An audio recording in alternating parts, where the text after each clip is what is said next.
are.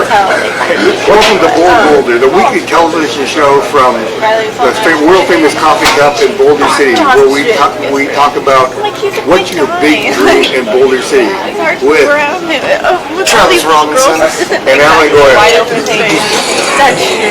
Well, to me, he's like behind you. Well, we had a bunch of guests lined up. Last night we had the last night of the Grand Short Film Festival. No, Gotta walk through it. This is you can walk through it. Yeah. The walking through it is really good. Keeps it interesting. Yeah. And we had a bunch of guests lined up, but they're all too hungover or drunk still, which we kind of are. Yeah. Right now. Yeah. But we we're made it here. here now. The party ended at 3 o'clock last night at the basement of the hotel. Yeah. But we had over 4,000 people, which was really amazing. 4,000 people in Boulder is a big number. Yeah, well, they did 3,300, I think, and they haven't counted them, but it was a record. Like Saturday night, we sold out. I just did it for fun with the wrapped around the side of the building. Quite the circulation of Boulder. 16,000. 160 movies? 124 movies.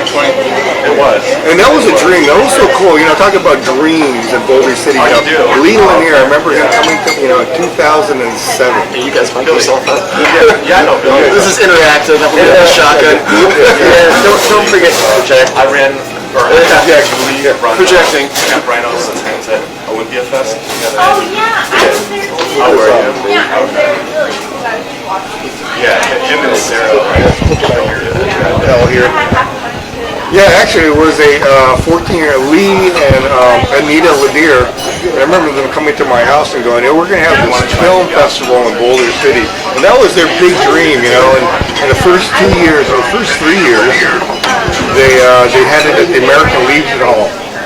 Folding chairs and kind of like, let's do a film. But, their dream was realized. I mean, it was a tipping point where we had, people coming from around the world now, but they went around. I've never seen before. People lined up around the block, down at the Hotel Plaza. I know. And turn down volunteers' seats because they're trying to sell so many tickets. It was pretty excellent for little Boulder City. Yeah, we were hoping to interview. There's these great two guys from Paris, France. Felix, and what was the other guy's name? Sebastian, who came and their big dream was to do a film and come to America, and they won the music video section, and it was amazing. And we were hoping to have them on the show, but 7 a.m. seemed to scare people. Matter of fact, more than scare people, they looked at like us we were crazy. But we're here.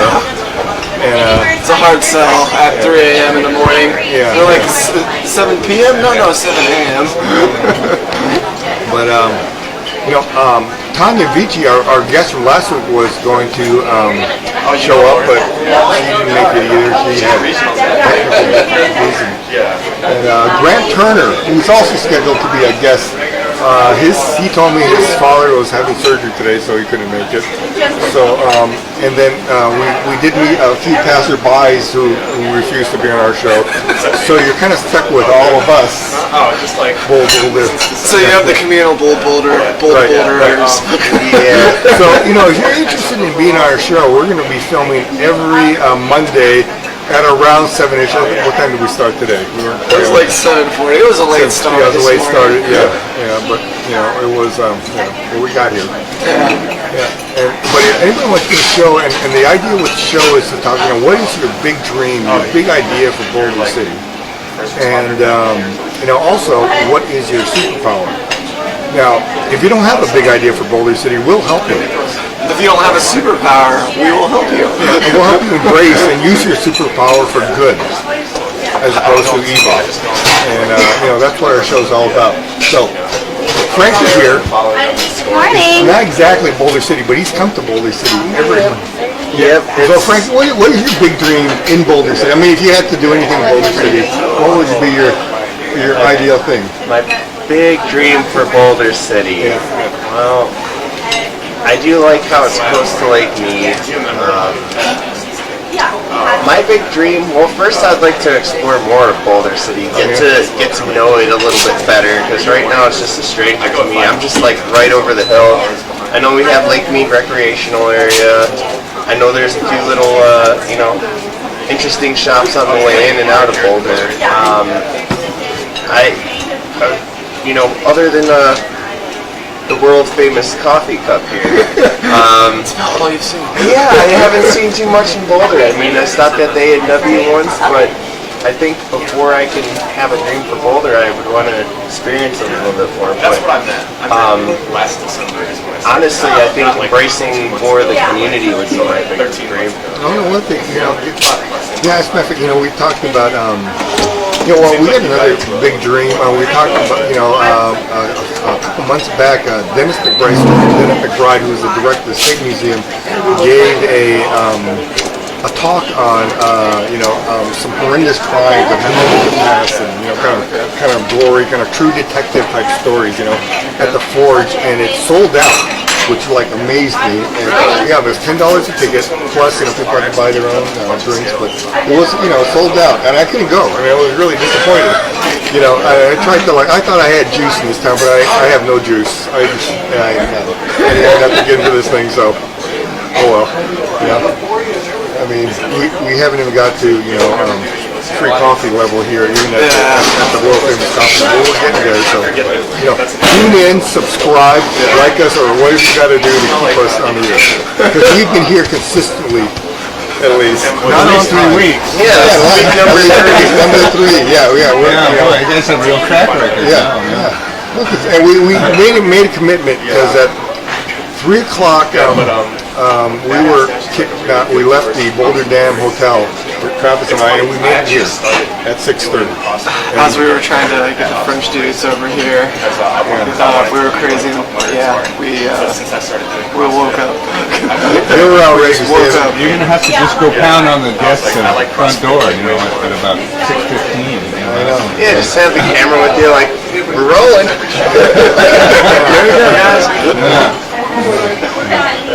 So Dave, do you have any? I mean, you have been have talked to you about your big. You've lived here now a couple more weeks. Yeah. In Boulder City. So do you have any new dreams? Well, I think that bicycle trail, the River Mountains Loop Trail, is a fantastic resource. It's probably how many times have you done that trail? I've done the loop about 5 times. Only 5 times. And I rarely see many people out there. You go all the way around, you might see 5 or 6 other people, depending on whether it's a Saturday. And so it's not heavily used. Right. Well, there could be thousands right behind you. Well, that wouldn't be good, but I do think that's a really beautiful trail. I mean, when you go around, especially the far side, you're just out in the desert. The only signs of human habitation is maybe the trail itself, and you're on a bicycle. And how long does it take? And then you'll see a power line here and there. It's just you're out in the desert, and it's an old road. That's the old North Shore Road. It's paved and smooth and beautiful. The asphalt's in great shape. And, the only thing is there's no water out there, and it'll break down out there. I have to walk back. It's such a good trail though, just because it's so expansive. You can ride that thing for such a long time. You can go into Railroad Pass. Yeah, it goes all the way to Anderson Trail. It goes up above Railroad Pass Hotel and Casino. You can see down, and they're putting in a gas station, and they're paving and everything, and they can build another building there. Yeah, right by my house. Right behind it. Right by my house, if you take Boulder Highway to a street and trail, and then head, I think, east, that'll take you to this little part of a bike trail, and I think that connects to Railroad Pass, which connects to there's several little spurs around. And they are building a bicycle bridge and pedestrian bridge over the new I-11. It's not hooked up yet, but that's going to allow you to go on your bike down to the strip or anywhere you want to go. Wow, that's pretty wild. California. It's always good to know these bike paths, because one day you never know what the road will have for you. Well, this road, actually right here, this is right in front of us is Nevada Highway, Boulder, and this is the old road here. right here. Yeah. And so if you go, I mean, I met a guy. I mean, this is Germany. If you go right on the road, you can get down to Chile, and if you go left, you can go up to Alaska. Basically, Well, and I talked to the guy down at there's a Loop Cycle Shop, and there's a guy named Don who runs it. It's a one-man operation. He's trying to get a campground for bike tourists who self-pack down bike tourists who are like pedaling along with a sleeping bag in a tent. Right. Near somewhere, Bootleg Canyon, where it comes Well, that's down. a good dream. I noticed because, Because he says people come through, and he knows. He's one of those guys who pulls a trailer with his license. well, since I've had I had my knee surgery and gave you fix up my bike, and I've been riding, but I was really conscious of how bike friendly or not bike friendly. It's like weird. I went to the Albertsons and I realized, wow, there's no place like lock your bike up. It's like a simple thing. It's like, Hey, I found there's a bike rack. It's kind of hidden behind the firewood. oh, behind the firewood on the other side there. Yeah, behind all the carts and the firewood. Okay, It's well, way back in yeah, the it's not like a high profile like bikes No. come here. It's like, but I think they But made the it. whole city is very bike friendly because Right. the roads are so wide. When they were master planned and they were laid out, and Right. they left plenty of room. Right, and there's bike trails. Yeah, there's and, bike some places. It's a bike friendly town. well, I've been because they've talked. Travis and my son have talked about. They're longboarders. Oh yeah. And so they're always like, they start the longboard journeys was like ours was the starting spot. You could just collide. So like Alan's house is kind of by the old Utah and Arizona. turbine mill, and so that hill, the park, like right on the top side of the turbine hill, that's like the start point. That's the top point of Boulder right there. That's highest elevation as far as the streets go, and from that point you can just glide perfectly anywhere. Where's the farthest glide you guys went? The best glide is coming from that hill down and then actually going right down to this main stretch here, right down the Coffee Cup, and just riding it all the way to Albertsons. Yeah, the Buchanan, right? Just glide to Buchanan. It's really That's the best run, no effort. Just take it. That's my view. Just kind of loosen, just glide, just slow. And it's just, when you're gliding through that speed, you just see all these things that you never saw before. But I just think, we could be more bike friendly with, bike racks. You just notice where it doesn't have bike racks on it. Or just even, connecting. You need to eat. I think they're working on some, connecting it better to the River Mountain Trail. Yeah, that is a little bit difficult sometimes. Yeah, it's not really, we're not really connected You have to to Boulder cross City. 95 somehow, and Right. There's a tunnel and a couple tunnels underneath. right. They're sort of drainage tunnels, Right. So, but, If they're downhill, yeah, you have to go uphill after you go find your tunnel. you have to do a little uphill. I feel like it could be more of a bike town though. Like, it's so small, Boulder, and it's super bike accessible, but you don't see that many people out on a bike riding around. You see everybody in their car. Anywhere you like to There's a seats couple on either families have side. like electric little cars that they putz around in. Oh yeah, like golf carts. Yeah. But I mean, you don't see people riding around on their bikes too often. Like I saw a lady just yesterday. How many bike shops are in Boulder? Two. There's Loop Cyclery, and then there's the mountain bike shop on 95. We got one deal. We got one view. Oh, Ooh, I think that's probably this one right here though. it's my fault. I'm dealing. We're hoping it was you, Tanya, but It's okay. We forgive you. well, we're also late, so we got to stay consistent here, But Anyways, I just feel like it could be a lot more bike oriented just because it's so small. Yeah, it's very bike friendly. no, I think I think it's one of the and I think once you get to that point, it's like like in the East and in Portland, they have like what they call a walkability index. And it's like, if how long does it take you from where you live, let's say, to a park or the grocery, or, and I think once you get that walkability, biking is, mean, it's hard to, what was bikeable? Well, you can go a long way on a bicycle, but if you can walk, if it's walkable, then people will like use bikes often. Yeah. It's a shorter, it's a shorter distance, and just for casual transportation, it's become an adventure. It just becomes like the easiest way to get around. Yeah. But I think we should talk about, maybe we should start rating, walkability and bikeability, or have maybe grades for different businesses to encourage, bike racks or. Yeah. You might have Don from Loop Cycle reading on your show sometime. Because he can talk about the campground. He's worked. Oh yeah, in the campground. And that's the guy that picks my bike up. Yeah.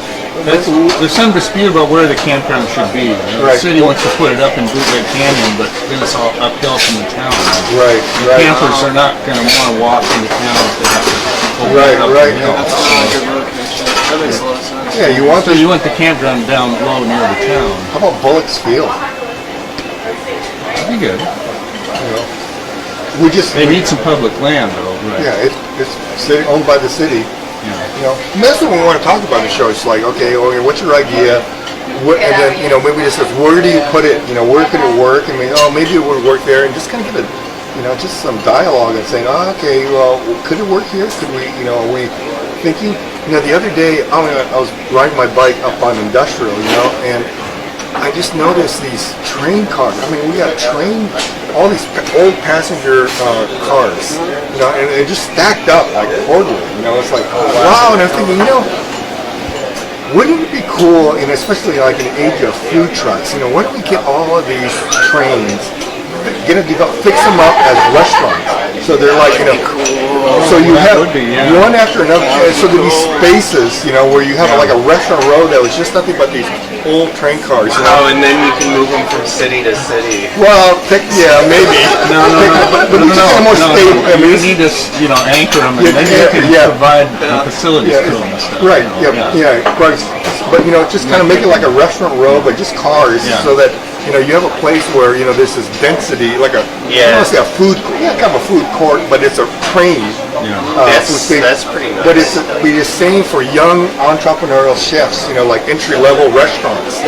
Like a food truck. Like a food truck kind of pod thing. Kind of food truck. That's a big deal in Portland now that they set up a pod, and then the food trucks come in like 6 or 8 food trucks, and there's it becomes a destination. I just went to a conference in Vegas about restoration, but they're showing, there's Tenaya Creek Brewery. You've had Tenaya Creek Brewery. It's one of the first breweries in Vegas, But when they first opened up, their concept was, they thought they needed a restaurant to bring people. They started in early 2000s, before.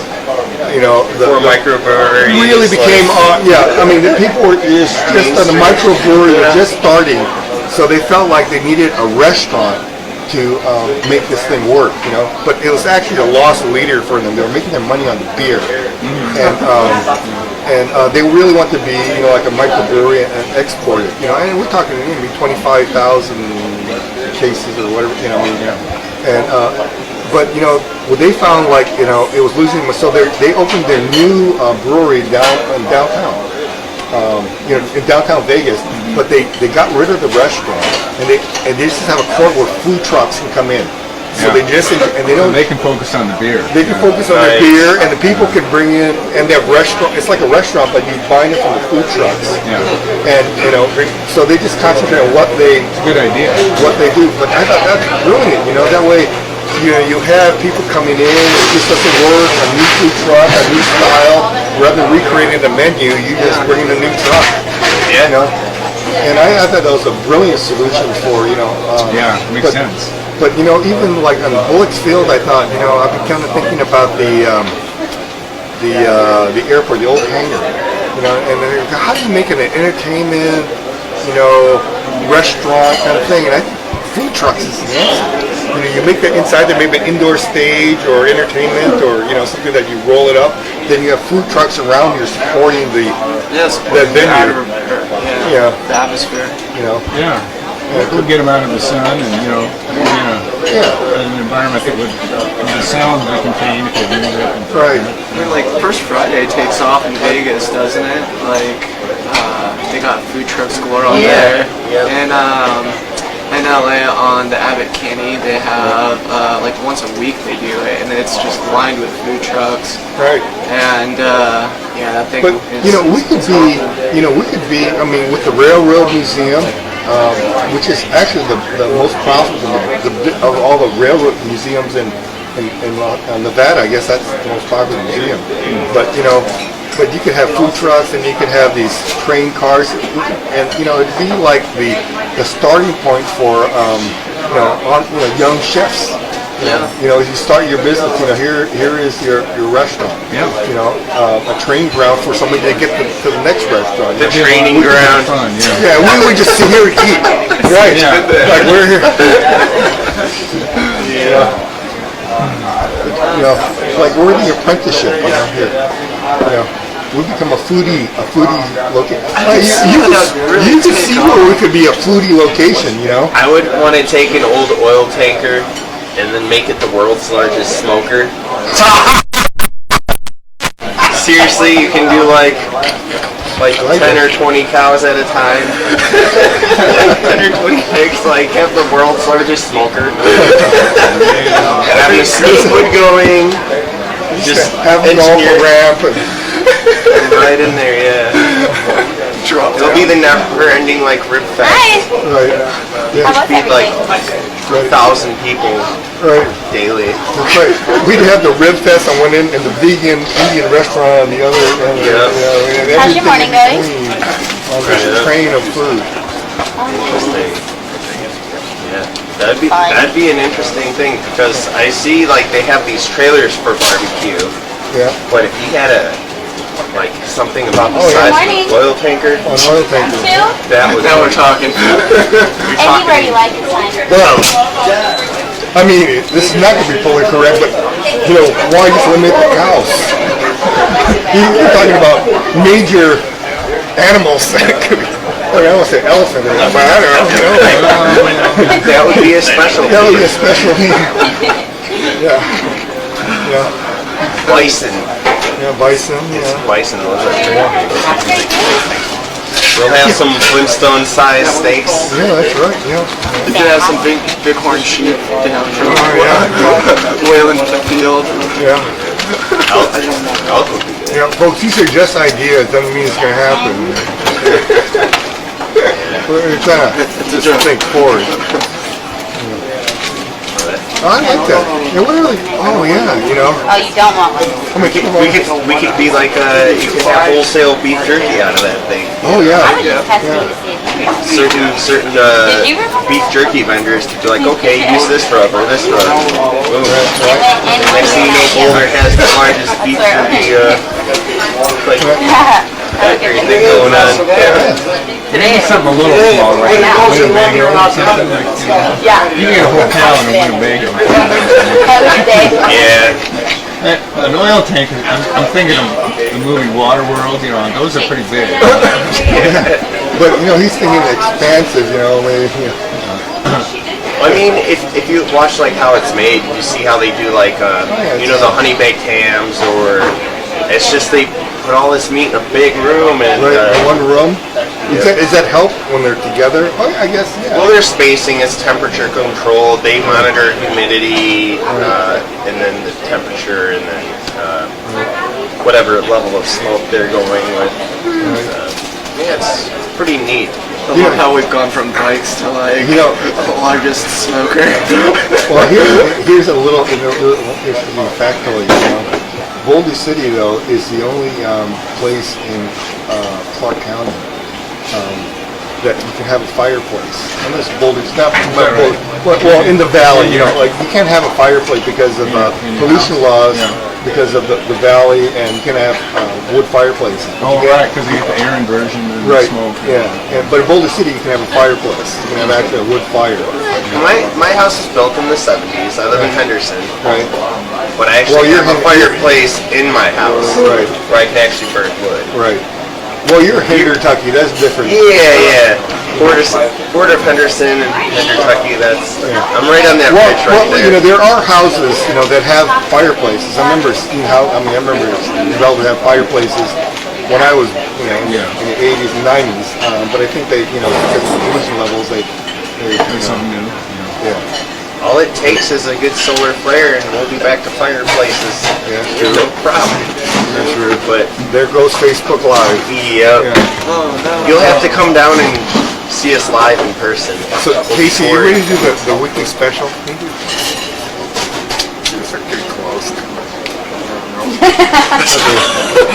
You look like you were gonna do it there for a second. You should have seen her. She was like, she was Pulling back What's the daily special? She was thinking about it. She's just playing around. There you go. Oh, you got those Bloody Mary t-shirts printed. I remember showing me the artwork. Yeah, Yeah. it's pretty tropical. Yeah. Has it increased Bloody Mary sales? Yeah, we just got them in yesterday. Oh, okay. We'll see. Maybe. We sold 2 this morning. Are they selling the mix though? I It's sold, bloody- yeah, I sold cookies. There we go. It's an increase in sales. I don't see So, the mix. Question Bars number back 2. there. Okay, question number 2. Okay, yeah, question number 2 is superpower. Yeah, me too. So Frankie, what is your superpower? Come on. Engineering. Engineering? Yeah, that's my superpower. Well, I mean, this past week it's been my superpower. I'm doing electronic engineering for a model railroad switchboard, so you just hit the button and it lines everything up. Okay. And what was funny about that is it reminds me of an analog neural network. Okay. Oh, yeah, So- the first thing that comes to my mind. If you look how neural networks, you got all these points, right? And you got 10 points here and 2 points here, and depending on what point you hit, it will make that connection. And that's pretty much what this box does. You got a train coming from here, and you needed to get over here, and you got tons of switches. All you do is hit the button, and then depending on how it's programmed, it has a memory of, okay, this is the route I need to take, or that's the route I need to take. And after I was done building them, I'm like, wow, this is almost like a neural network. Right. So yeah, I would say my superpower of the week would be engineering. Engineering. Well, I like the idea of it's like engineering things that have, with no practical use except entertainment. I mean, model trains don't do anything. They don't save the world. You just kind of go in a circle. And it's like I just kind of love that whole concept of something that just Well, think about this. You could. Well, here's another idea I have. It's a solar water desalinizer. So you take one of those big, those really old projection TVs that they had before the flat screens came out. Yeah, the cathode ray tube. Well, no, it was after the cathode ray tube. But there were the big projection screen TVs that were all big and boxy. Oh, right. They had reverse projection on the screen. Yeah, so you take right. the lens from that screen, and it's really big, and you can make this death ray out of it, right? But you take that, You have my attention. you take that, aim down on an iron or a copper plate to absorb the heat, and then That's you part of have, your security system at home, right? You don't have a death ray. Like my brain Come on in. Walk in the door. What's the password? no. So anyway, what it does is it takes the heat, concentrates it, and then you put whatever some kind of container that can take that heat and turn it into steam. So whatever water you put in there, it turns it into a vapor, and then from that vapor you can recondense it into habitable water. And I think that would be good for countries that have a lot of Or you sunlight. can make Irish whiskey. Oh yeah, you can make a still out of it too. Yeah, okay. So either way, Better than the Irish whiskey. either you're purifying water or purifying alcohol. Right. So either way, you're doing some good for mankind. Well, which brings us back to Boulder City. I think we should have Bootleg Canyon whiskey. That is right here. That's so important. It's just it's like Bootleg Canyon. Anywhere is fine. bootleg Canadian whiskey is like here's a brand there, you know. Solar distilled. They're doing a Templeton rye whiskey, Yeah, which Templeton is rye, the you know. old favorite of Al Capone, and they sort of revived the recipe and they make it in the same place, which is Templeton, Iowa. Right, Yeah. right. So these revival whiskeys are. And maybe you do kind of help, kind of like a bicyclist kind of like vibe with it, you know, like just the bicycle whiskey. That's thing. it. Health whiskey. That's what we're kind of there. For your health. Yeah. It's helpful. Just take the edge out of the single track. Makes it a little easier when you fall. Don't go so much, but just, you need a little bit of fuzzy logic in single track. That's my opinion. So, how are we gonna make this solar distillery then? Solar distillery. Well, you have to death ray. Yeah, You can make a solar distillery. That way, That it's would- that- energy efficient. Right. Runs from the sun. right. If you had this beam, like, and it made it like, this beam, like in the canyon, like you were making this nectar of the gods thing. Yeah, like right now, I mean, what is that place where they have the solar field that I saw in the news? They're worried about like birds falling out of the sky. Oh yeah. Oh, the death ray stuff in Tonopah. Yeah, so it's the death bringing ray. like fried birds, like land right here. Yeah, they fly several thousand Yeah, birds well, a year. well, they said they had adjusted it and solved the problem. I don't know how they adjusted it, like, but it's these, all the mirrors are focused on this one. It actually superheats salt. Yeah, Sodium, yeah, it turns into liquid sodium, and then it gets pumped through their system, and then on the other end you got your steam turbine, Right. and then that creates your electricity. Well, that'd be good. Could you have like exhibition kind of distillery, so like it actually beams and you see it distilling and condensing. It would have to be in a huge glass container. Glass container, right? Yeah. Then, a huge glass container that kind of like whittled down to this essence, a little valve. It's just the tiniest little valve.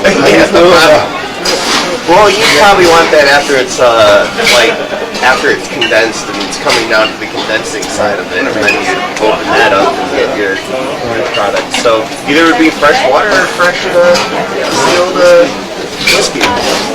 I think bootleg Canadian whiskey is another That's a great big idea. dream. Yeah, It's bootleg so Canadian simple. It's whiskey so is just just like right there in Yeah. front of everybody. It's got that nostalgic sounding name, like it's been around for hundreds of years. Well, it has, and that's what they did. Yeah. I mean, that is, it's not repurposing. It is the original purpose. It's actually original. Probably don't want to use the original recipe, though. Well, maybe. I don't know. It's Probably probably, could have been pretty raw. It's not triple distilled. Yeah, like Irish whiskey by law is triple distilled. Yeah, we can have a law like quadruple distilled. So, have you guys ever seen those cartoons where they have the X's on the bottles? Yeah. There's 1X, 2X, and 3X's. Do you know what those X's mean?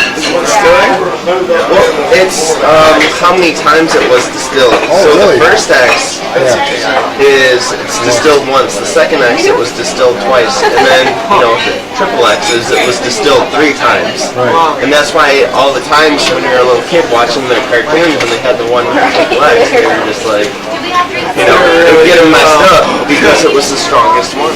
No, we're good. Thank you. But yeah, that's an interesting little fact about the X's on the bottles. Yeah, I didn't know that. and the other key ingredient to great whiskey is the cask, the oak cask. So actually, I think that's a big secret to it. Like in Ireland. Charred oak. Well, like when I went to Ireland, I met this they had like whiskey sommeliers. These guys are really actually. Irishmen in general are like sommeliers of whiskey. I mean, The Irishman on the other side of the road. Yeah. But these guys were like, they told me this. Like I said, America. I mean, Ireland will never go to war with Ireland, and the main reason is that all their whiskey is distilled in bourbon barrels from the United States because they have no oak, natural oak. Oh that's one of the reasons they really hate the English is because they cut all the oak trees down in Ireland to make the British Navy. Right. And to sail You got to build all those boats. all those boats. Yeah, and it kind of, it's like, Wow. They had the biggest navy. this big name, it kind of goes all Irish oak, and that's another, another kind of sour point. But so now they bring all their whiskey. They buy the old whiskey barrels from the United States and they import them. And so, but it gives it that, and that's what gives it the the color. Yeah, the brown. That charred oak.